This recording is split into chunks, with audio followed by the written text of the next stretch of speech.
सर्वसामान्यांचा बुलंद आवाज, बीजी 24 तास। हे काम नव्हे, जबाबदारी आमची।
खोपोली शहरामध्ये असेल, खालापूर तालुक्यामध्ये असेल, सकाळी कर्जत तालुक्यामध्ये भडवळमधील एक जाहीर प्रवेश झाला।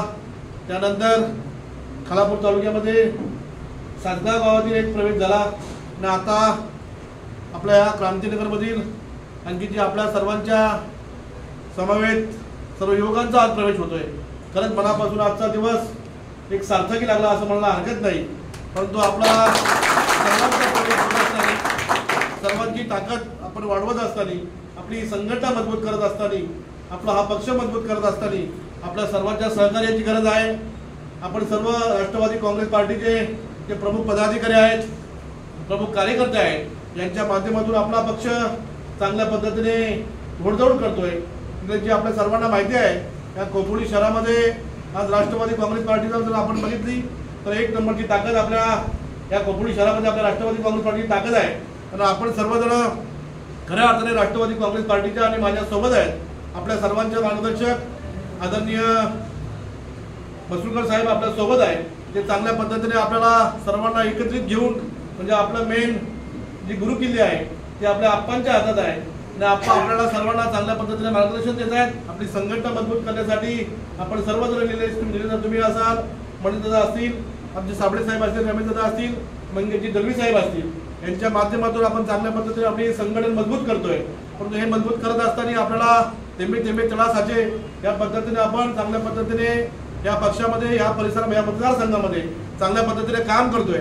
आपल्या सर्वांना आणखी मला सांगत होता, भाऊ आम्ही आजपर्यंत निष्ठेनेपणासाठी तरी काम केलं होतं, परंतु आम्हाला खऱ्या अर्थाने तुमच्या सपोर्टची गरज आहे, तुमच्या ताकदीची गरज आहे। राकेशजी, मी यांना सर्वांना सांगेन की आपण जेव्हा आमच्या विश्वासावर आपल्या पक्षामध्ये प्रवेश करताय, तुमच्या छोट्या भावासारखा, तुमच्या मोठ्या भावाप्रमाणे मी तुमच्या सोबत असेल, तुमच्या सुखात दुःखात तुमच्या पाठीशी असेल, असा या प्रसंगी मी आपल्याला शब्द देतो। करत असताना ज्यांनी आपल्या पक्षावर आणि माझ्यावर जो विश्वास ठेवला आहे त्याच्याबरोबर मी कायम असेल असं मी प्रत्येक वेळी सांगत असतो. परंतु आपण बघत असाल अनेक ठिकाणी आपल्याला छोटे मोठे विरोधक प्रवेश घेत असतात. आपल्याला पत्रकार बंधूंनी मगाशी विचारलेला प्रश्न असेल तर बाबा त्यांनी आपल्या राष्ट्रवादीवर काही लोक टीका करत असतात, परंतु ते टीका करत राहू द्या. पुढच्या काळामध्ये त्यांना घरी बसवण्याचं काम राष्ट्रवादी काँग्रेस पार्टी करणार आहे, सांगणार आहे. कारण आपण त्यांनी छोटे छोटे प्रवेश घेतात. मी तर तुम्हाला आपल्याला मगाशीच सांगितलं का आपला या 8-10 दिवसामध्ये एक मोठा प्रवेश होणार आहे. त्यामध्ये कर्जतमध्ये प्रमुख कार्यकर्ते असतील, खोपोली शहरामध्ये प्रमुख कार्यकर्ते असतील आणि खालापूरमध्ये प्रमुख कार्यकर्ते असतील. ते आपल्या एक लोकप्रतिनिधी मंत्री आपल्या प्रमुखांना आणून आपल्या या मतदारसंघामधल्या प्रमुखांचा आपण प्रवेश घेणार आहेत आणि त्यांचं या पक्षामध्ये आपण स्वागत करणार आहे.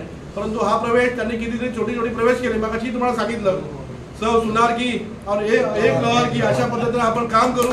पुढच्या काळामध्ये जी ताकद लागेल संघटना मजबूत करण्यासाठी, पक्ष मजबूत करण्यासाठी, कार्यकर्त्याला सक्षम करण्यासाठी जी ताकद लागेल ती ताकद तुम्हाला सुधाकर घाणे आणि राष्ट्रवादी काँग्रेस पार्टी तुमच्या पाठीशी काय उभी करेल असं या प्रसंगी मी आपल्याला सांगत होतो. राष्ट्रवादी काँग्रेस पार्टीमध्ये आज प्रवेश करणार आहात. मी सर्वांचं राष्ट्रवादी काँग्रेस पार्टीमध्ये स्वागत करतो आणि सर्वांना शुभेच्छा देतो आणि थांबतो. जय हिंद, जय राष्ट्रवादी. महायुतीमध्ये अनेक घटक पक्ष आहेत. त्यामध्ये राष्ट्रवादी काँग्रेस पार्टी असेल, त्यामध्ये भारतीय जनता पार्टी असेल, त्यामध्ये शिवसेना असेल, अनेक घटक पक्ष आहेत आणि प्रत्येकाला उमेदवारी मागण्याचा अधिकार आहे. प्रत्येक पक्षातील प्रत्येक उमेदवार आपली उमेदवारी मागतोय, तो त्याची प्रत्येक पक्षाच्या माध्यमातून तयारी करतोय आणि आपण सांगितल्याप्रमाणे माझ्या पक्षावर माझा विश्वास आहे. मला माझ्या पक्षाकडून उमेदवारी मिळेल आणि मी ही विधानसभेची निवडणूक महायुतीच्या माध्यमातून लढणार आहे. विश्वासघात कशाला बोलतायत त्या आमदारांनी पहिलं क्लिअर करणं गरजेचं आहे. 2014ला शिवसेनेने तिकीट दिलं नाही तेव्हा ते शेका पक्षात जाऊन उमेदवारी लढवली. त्यानंतर परत ते तिथे निवडणुकीला हरल्यानंतर परत शिवसेनेमध्ये आले. त्यानंतर परत त्यांना 2019ला शिवसेने पक्षाने तिकीट दिलं, उमेदवारी लढवण्याचं उमेदवारी तिथे निवडून आणण्याचं काम केलं. तिथून शिंदे गटामध्ये जाण्याचं त्यांनी शिंदे गटात गेले. म्हणजे विश्वासघात कोणी केला आणि कोण करतोय हे दुनियाला आणि जनतेला सर्वांना माहिती आहे. त्यामुळे त्यांनी अशी टीका करणं हे त्यांच्या सरकारला शोभत नाही, कारण ते स्वतःच विश्वासघातके आहेत हे पूर्ण जनतेला माहिती आहे. त्यांच्या पायाखालचे आता वाळू सरकले, ते घाबरलेत, त्यामुळे अशी ते वक्तव्य करत असतात. आणि राष्ट्रवादी काँग्रेस पार्टी हा सर्व समाजाला पुढे घेऊन जाणारा पक्ष आहे. त्यामध्ये कुठल्याही प्रकारचा असा समाजवाद, जातीवाद होत नसतो. आपण जे आमच्या घटक पक्ष, आमच्या पक्षामध्ये जे समाजाचे कार्यकर्ते काम करत आहेत, जे समाज आहे त्या समाजाला आम्ही सर्वांना न्याय देण्याचं या ठिकाणी काम करतोय. आपण पाहिलं असेल आमच्या मुस्लिम बांधवांची ईद असेल, त्या ईदीला सुद्धा शुभेच्छा देण्यासाठी आम्ही राष्ट्रवादी काँग्रेस पार्टीने पुढाकार घेतलेला होता. अनेक ठिकाणी आम्ही अनेक पक्षाचे, आदिवासी समाज असेल, आमचा बौद्ध समाज असेल, विविध समाजाची जनता असेल, त्या जनतेला आम्ही प्रत्येकाला न्याय देण्याचं काम करतोय आणि समाज हा राजकारण विषय होऊ शकत नाही.